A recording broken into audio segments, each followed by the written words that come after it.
Hello everyone, my name is Kuldeep और इस video में हम डिस्कस करेंगे कंसेप्ट ऑफ सोशलिज्म। सोशलिज्म के बारे में फर्स्ट पीएम जवाहरलाल नेहरू कहते हैं कि मैं उम्मीद करता हूं कि सोशलिज्म किसी की इंडिविजुअलिटी को दबाने या खत्म करने का काम नहीं करेगा, बल्कि मैं इसकी तरफ काफी अट्रैक्ट हूं क्योंकि ये बहुत सारे लोगों को इकोनॉमिक और कल्चरल गुलामी से आजाद करवाएगा। सीईएम जोड अपनी किताब introduction to modern political theory में कहते हैं कि socialism in short just like एक हैट की तरह है जो अपनी शेप खो चुकी है क्योंकि हर कोई इसे पहनता है। जोसेफ ए शुम्पीटर अपनी book capitalism, socialism and democracy में सोशलिज्म को एक्सप्लेन करते हुए बोलते हैं कि सोशलिज्म समाज की एक ऐसी ऑर्गेनाइजेशन है जहां पर प्रोडक्शन के साधन का कंट्रोल, क्या और कैसे प्रोड्यूस किया जाएगा और किसी को क्या मिलेगा का डिसीजन कोई प्राइवेट फर्म्स की जगह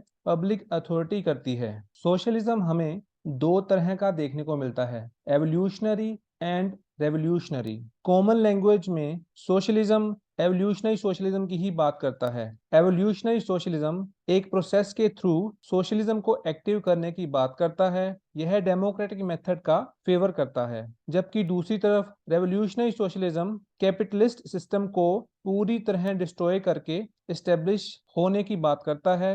revolutionary socialism primarily working class को ऑर्गेनाइज करके कैपिटलिस्ट क्लास के अगेंस्ट हिंसा का सहारा लेके प्रोडक्शन और डिस्ट्रीब्यूशन के इंस्ट्रूमेंट रेवोल्यूशन के थ्रू अपने पास करने की बात करता है। फर्दर हम सोशलिज्म के वेरियस फॉर्म्स को डिस्कस करेंगे। शुरुआत करेंगे डेमोक्रेटिक सोशलिज्म से। मार्क्सिज्म सोशलिज्म को रेवोल्यूशन के थ्रू एस्टेब्लिश करना चाहता है, जबकि डेमोक्रेटिक सोशलिज्म एवोल्यूशनरी प्रोसेस या डेमोक्रेटिक प्रोसेस को फेवर करते हैं।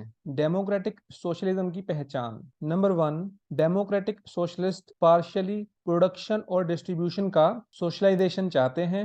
नंबर 2, डेमोक्रेटिक सोशलिस्ट प्रोग्राम को सेटिस्फाइंग मटेरियल नीड्स जैसे फूड, शेल्टर और क्लोथ तक ही सीमित नहीं, बल्कि मोरल नीड्स जैसे एजुकेशन, एंटरटेनमेंट, आर्ट और कल्चर तक भी पहुंचाना चाहते हैं। नंबर 3, एक इंडिविजुअल की पर्सनैलिटी डेवलपमेंट के लिए फ्रीडम ऑफ थॉट भी जरूरी है, जिसकी प्लेस रेवोल्यूशनरी सोशलिज्म में नहीं है। नंबर 4, डेमोक्रेटिक सोशलिस्ट किसी भी तरह की तानाशाही को पूरी तरह नकारते हैं, इवन मजदूर वर्ग की भी तानाशाही नहीं, जो कि मार्क्स के सोशलिज्म में है। नंबर 5, ये पॉलिटिकल पार्टीज में, प्रेशर ग्रुप्स में, पार्लियामेंट्री इंस्टीट्यूशंस में फ्री कंपटीशन की बात करते हैं और ओपोजिशन के इफेक्टिव रोल को एक्सेप्ट करते हैं। बात करें अगर चीफ एक्सपोनेंट्स की, तो लास्की और डर्बिन इसके चीफ एक्सपोनेंट्स हैं। लास्की की किताबें liberty in the modern state 1930, state in theory and practice 1935, a grammar of politics 1938 हैं। डर्बिन की बुक का नाम पॉलिटिक्स ऑफ डेमोक्रेटिक सोशलिज्म 1940 है। नेक्स्ट है फैबियन सोशलिज्म। इसमें एक कंसेप्ट है रिकार्डियन लॉ ऑफ रेंट। इसकी शुरुआत डेविड रिकार्डो ने की। इनका मानना था कि इंडस्ट्रियलाइजेशन की ग्रोथ के साथ फूड की डिमांड भी बढ़ेगी और जमीन का किराया भी, जिसके कारण लैंडलॉर्ड्स को बहुत फायदा होगा। मार्क्स और एंजल की बुक कम्युनिस्ट मैनिफेस्टो, जो कि 1848 में आई थी, उसके करीब 35 इयर्स के बाद फैबियन ने अपनी अपीयरेंस इंग्लैंड में दी। यह मार्क्स के रेवोल्यूशनरी सोशलिज्म के कॉन्ट्रास्ट में पहली एवोल्यूशनरी सोशलिज्म की सिस्टमैटिक डॉक्ट्रिन थी। फेबियंस ने मार्क्स के सोशलिज्म को कुछ इस तरीके से मॉडिफाई किया। नंबर 1, फेबियंस अपने इकोनॉमीज का base Ricardian law of rent को मानते हैं, जबकि मार्क्स का socialism labour theory of value को मानता है। नंबर 2, सोशल चेंज के लिए ये पूरी तरह से वर्किंग क्लास के ऊपर डिपेंड नहीं करते।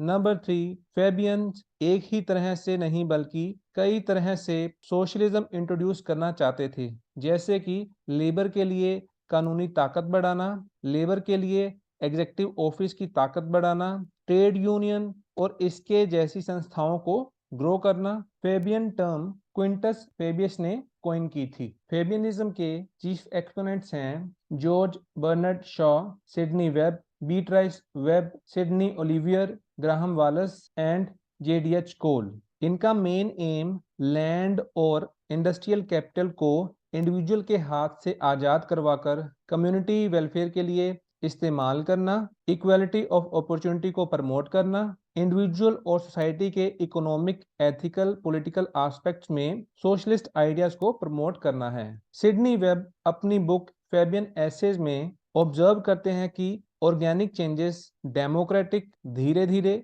लोगों के द्वारा इमोरल ना समझे जाए और इंग्लैंड में कॉन्स्टिट्यूशनल और पीसफुल होने चाहिए। इस तरह फेबियन सोशलिस्ट कन्विंस्ड थे कि इस तरीके से सोशलिस्ट आइडिया का स्प्रेड ऑटोमेटिकली डेमोक्रेसी को सोशलिज्म में कन्वर्ट कर देगा। सिडनी ओलिवियर ने अपनी बुक फेबियन एसेज में वर्किंग क्लास की मुक्ति के लिए यूनिवर्सल एजुकेशन के प्रोविजन पर जोर दिया है।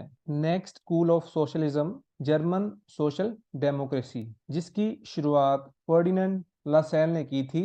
यह एवोल्यूशनरी सोशलिज्म का एक प्रकार है जो जर्मनी में शुरू हुआ था। लासेल ने कैपिटलिस्ट स्टेट को वर्कर्स स्टेट में कन्वर्ट करने के लिए कॉन्स्टिट्यूशनल और पीसफुल मेथड्स की बात की है। Next school of socialism that is revisionism. यह एक एवोल्यूशनरी सोशलिज्म का प्रकार है। इसमें बर्नस्टीन ने अपनी बुक एवोल्यूशनरी सोशलिज्म 1898 में कहा है कि सोशलिज्म को एक गोल की बजाय मूवमेंट की तरह ट्रीट करना चाहिए। Next branch of socialism syndicalism. इसके मेन थिंकर जॉर्ज सोरेल हैं। इस मूवमेंट की शुरुआत फ्रांस में हुई। यह मूवमेंट लेबर यूनियन के पॉलिटिकल पार्टीज से कंप्लीट इंडिपेंडेंस की बात करती है। इन शॉर्ट यह मार्क्स के आइडियाज के सबसे करीब है। सिंडिकलिज्म मार्क्स की क्लास स्ट्रगल थियरी को एक्सेप्ट करते हैं। यह पॉलिटिकल स्टेट को अबोलिश करने की बात करते हैं। यह रेवोल्यूशनरी एक्शन के लिए इंडस्ट्रियल एक्शन और उनकी स्ट्राइक्स को इंडस्ट्री के ऊपर कंट्रोल का जरिया बताते हैं। यह एक ऐसे सोशल ऑर्डर को विजुलाइज करते हैं जहां पर सारी पावर प्रोड्यूसर के पास हो। सिंडिकलिज्म को 1899 से 1937 में काफी सक्सेस मिली थी। And finally guild socialism. यह ब्रिटेन के सोशलिज्म की वैरायटी है जो 20th सेंचुरी के फर्स्ट क्वार्टर में देखने को मिलती है, मगर इसको सक्सेस 1916 से 1926 के बीच मिली थी। यह मार्क्स के क्लास स्ट्रगल थ्योरी को फेवर करते हैं। यह वेज सिस्टम को खत्म करने की बात करते हैं। यह वर्कर के साथ कंज्यूमर को इम्पोर्टेंस देके सिंडिकलिज्म को मॉडिफाई करने की बात करते हैं। यह ओल्ड स्टेट के अबोलिशन के फेवर में है जो एक्सप्लोटेशन का एक साधन है। JDH कोल के साथ AJ पेंटी, ऑरेंज और हॉब्सन चीफ एक्सपोनेंट्स हैं। गिल्ड सोशलिज्म सिर्फ कम्युनिज्म को ही नहीं बल्कि कलेक्टिव सोशलिज्म की सभी फॉर्म्स को अपोज करता है। So this is all about this lecture. Thank you very much.